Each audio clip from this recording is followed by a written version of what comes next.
Hello बच्चों, चलिए प्रश्न को पढ़ते हैं और समझते हैं। सिद्ध कीजिए एक सारणी के हमारे पास x plus a b c a x plus b c a b x plus c और इसके बराबर हमें लेके आना है एक्स का वर्ग और कोष्टक में एक्स प्लस ए प्लस बी प्लस सी। इस बात को हमें सिद्ध करना है। प्रश्न को हल करने से पहले प्रश्न के लिए हम मुख्य अवधारणा लिख लेते हैं। तो प्रश्न की मुख्य अवधारणा, मुख्य अवधारणा में हम केवल इतनी बात कहेंगे कि सारणिकों के गुणधर्मों का प्रयोग हम इसको हल करने के लिए करेंगे। इस बात को मैं लिख देता हूं। सारणिकों या सारणिक के गुणधर्म।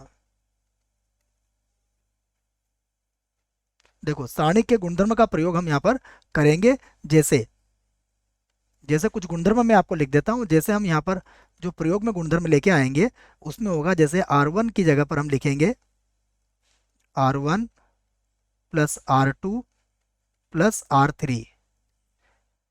C1 की जगह पर हम लिखेंगे C1 माइनस C2। इस प्रकार के गुणधर्मों को हम प्रयोग यहाँ पर करने वाले हैं। प्रश्न को हल करेंगे या सिद्ध करने के लिए हम इसका बायां पक्ष ले लेते हैं। तो लिखता हूं मैं इसका बायां पक्ष। बायां पक्ष इसे हल करेंगे और दायां पक्ष लेके आ जाएंगे।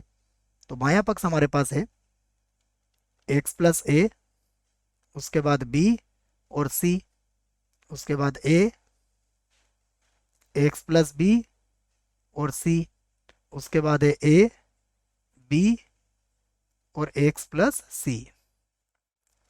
अब यहाँ पर देखिए तो देखो, हमें लाना क्या है, एक्स प्लस ए प्लस बी प्लस सी लेके आना है। तो इसलिए हम क्या करेंगे, इसकी सारी पंक्तियों को आपस में जोड़ लेंगे। जैसे मैंने मुख्य उदाहरण में गुणधर्म लिखा है, यहाँ पर हम लिखेंगे R1 की जगह पर R1 प्लस R2 और plus R3। R1 plus R2 plus R3 से तो नहीं होगा, क्योंकि यहाँ पर फिर हमारा 3C आ जाएगा बच्चों। तो कोई बात नहीं, हम इसकी जगह क्या करते हैं, C1 plus C2 plus C3 लगा लेते हैं, क्योंकि हमें एक्स प्लस ए प्लस बी प्लस सी चाहिए। तो तुरंत हमने गुणधर्म हमारा बदल दिया है। C1 की जगह पर हम क्या लिखेंगे, C1 प्लस C2 और प्लस C3, क्योंकि हमें क्या लाना है, एक्स प्लस ए प्लस बी प्लस सी। तो ये R1 plus R2 plus R3 से नहीं आया था, यह किससे आएगा, C1 plus C2 plus C3 से। तो अब हम लिख देते हैं इसको। देखो, तो यहाँ लिखेंगे हम बराबर, और ये हमारे पास आ जाएगा C1 plus C2 plus C3 से। देखो क्या मिलेगा, ये होगा एक्स प्लस ए प्लस बी और प्लस सी। यहाँ पर भी आ जाएगा एक्स प्लस ए प्लस का बी और प्लस का सी, और यहाँ पर भी आ जाएगा एक्स प्लस ए प्लस का बी और प्लस का सी। उसके बाद होगा बी, यहाँ पर होगा एक्स प्लस बी और यहाँ पर होगा बी। फिर यहाँ पर सी, यहाँ पर भी सी, और यहाँ पर होगा एक्स प्लस सी।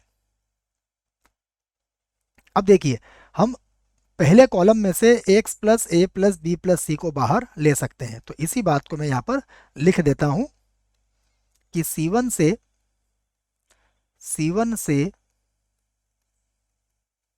एक्स प्लस ए प्लस का बी प्लस का सी बाहर लेने पर देखिए, बाहर लेते ही अब हमारे पास आ जाएगा, ये बायां पक्ष चल रहा है मेरा, बायां पक्ष भी लिख देता हूं मैं।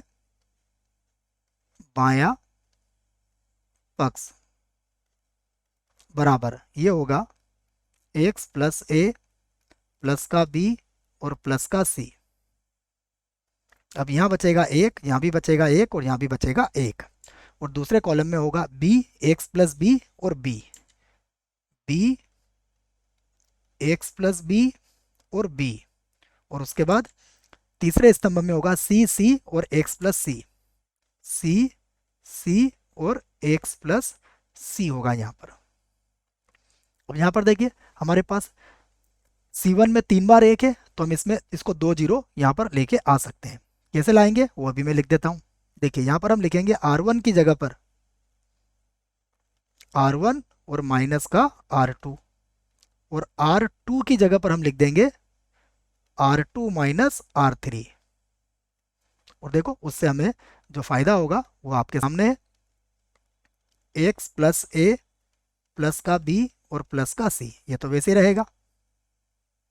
अब एक में से एक घटाइए, 0 होगा। बी में से एक्स प्लस बी को घटाइए, माइनस का एक्स। सी में से सी घटाइए, 0 हो जाएगा। फिर एक में से एक को घटाइए, 0। एक्स प्लस बी में से बी को घटाइए तो एक्स होगा। फिर सी में से एक्स प्लस सी को घटाइए तो माइनस का एक्स आएगा। उसके बाद एक बी और एक्स प्लस सी वैसे ही हम लिख देंगे। अब हम इसका प्रसरण कर देते हैं C1 से। इस बात को भी मैं लिख देता हूँ। R1 से भी कर सकते हो, हाँ, हम C1 से कर देते हैं। तो C1 से प्रसरण करने पर, प्रसरण करने पर, देखिए जब C1 से प्रसरण करेंगे तो 2 जीरो C1 में है, केवल एक का ही प्रयोग यहाँ पर हम करेंगे। मैं इसको अच्छे से लिख देता हूँ। तो यह आ जाएगा हमारे पास बराबर एक्स प्लस ए प्लस का बी और प्लस का सी। और उसके बाद देखिए एक जीरो, ये दूसरा जीरो, फिर प्लस एक होगा। और देखिए एक की सीध में पंक्ति और कॉलम हमारे हट जाएंगे।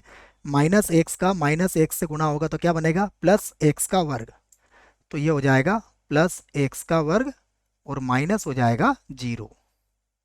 तो इसको अगर देखेंगे तो हमें एक्स का वर्ग का एक से गुणा होगा तो ये आ जाएगा एक्स का वर्ग, और फिर होगा एक्स प्लस ए प्लस का बी और प्लस का सी।